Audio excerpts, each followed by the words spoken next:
Assalamualaikum warahmatullahi wabarakatuh. Yang terhormat Ibu dosen pengampu mata kuliah Public Speaking dan teman-teman kelas 3 MBA yang saya banggakan.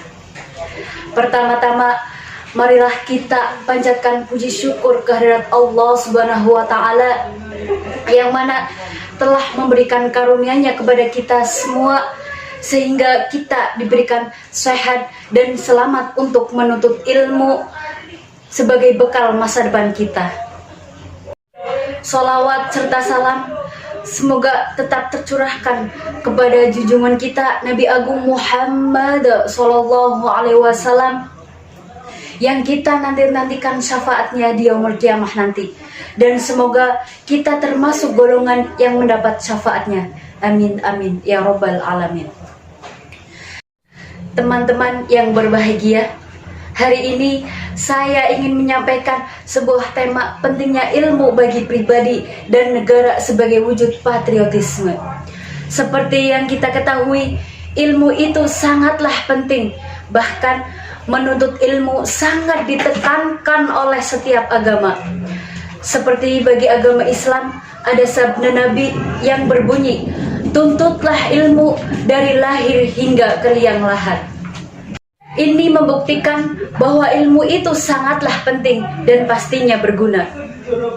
Karena dengan ilmu pengetahuan yang kita miliki bisa mengantarkan kita ke dalam kesuksesan, tapi bukan hanya ilmu semata yang mengantarkan kita kepada kesuksesan, juga dengan perilaku moral kita yang baik dan kerja keras. Selain itu juga, ilmu sangatlah penting bagi bangsa, karena dengan semakin banyaknya orang-orang yang unggul dalam ilmu pengetahuan, maka negara tersebut dapat menciptakan apa saja yang bahkan menuntut kita mustahil, walaupun dengan sumber daya alam yang sedikit. Dengan demikian, maka negara lain akan segan dengan kita, tidak akan berani melecehkan, bahkan mencuri budaya kita, karena mereka takut dengan kita yang bisa membuat apapun dengan ilmu pengetahuan. Contohnya dapat kita saksikan sekarang ini bahwa negara yang maju adalah negara yang unggul dalam ilmu. Ilmu pengetahuannya seperti negara Jepang, Amerika Serikat, Jerman, dan sebagainya. Padahal dibandingkan negara tersebut, negara kita ini lebih kaya dengan sumber daya yang sangat melimpah. Namun lagi-lagi karena kita kekurangan ilmu pengetahuan kita, tidak bisa mengolahnya, sehingga sumber daya tersebut diolah oleh negara lain dengan sistem bagi hasil yang menurut saya sangat merugikan kita. Misalnya saja PT Freeport yang mengolah emas-emas kita, namun kita hanya menerima pajak sebesar 20% saja. Ini sangat miris, di mana alam yang kita miliki ini kita dapatkan dengan pengorbanan darah pejuang-pejuang kita. Namun mereka yang memperoleh keuntungan besar, itu semua karena ilmu pengetahuan yang mereka miliki. Teman-teman yang berbahagia, inilah bukti bahwa ilmu itu sangatlah penting bagi kita maupun negara kita, yang mana dengan ilmu pengetahuan yang kita miliki, apapun itu, maka sama saja kita membantu negara kita yang tercinta ini untuk bangkit dari keterpurukan dan menjadi negara yang maju dan mengantarkan kita pada kesuksesan. Di mana dengan suksesnya kita, maka kita memiliki hidup yang lebih baik, dan dengan majunya negara kita, maka kemiskinan dan kelaparan akan berkurang, kesejahteraan akan tercipta, dan tidak ada lagi kesenjangan sosial. Oleh karena itu, marilah teman-teman semua kita berusaha menimba ilmu dengan sebaik-baiknya dan belajar dengan sungguh-sungguh.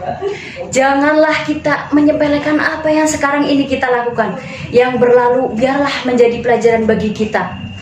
Dan yang kita lakukan sekarang, buatlah menjadi pijakan untuk masa depan yang lebih baik.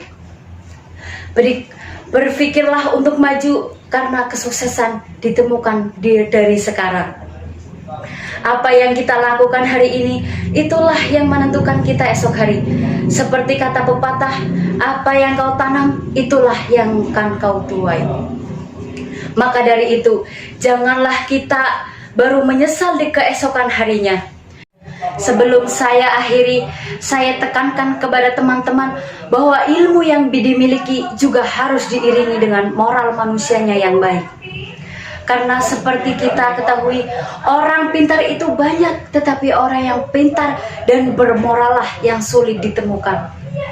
Orang pintar hanya akan merugikan orang lain apabila kepintarannya tersebut tidak disertai dengan moral yang baik.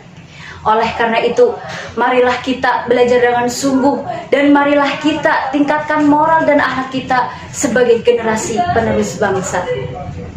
Demikianlah yang dapat saya sampaikan kepada teman-teman semua. Semoga kita dapat mengambil pelajaran dari pidato ini dan melaksanakan apa yang menjadi kewajiban kita sebagai pelajar, yaitu belajar dengan sebaik-baiknya.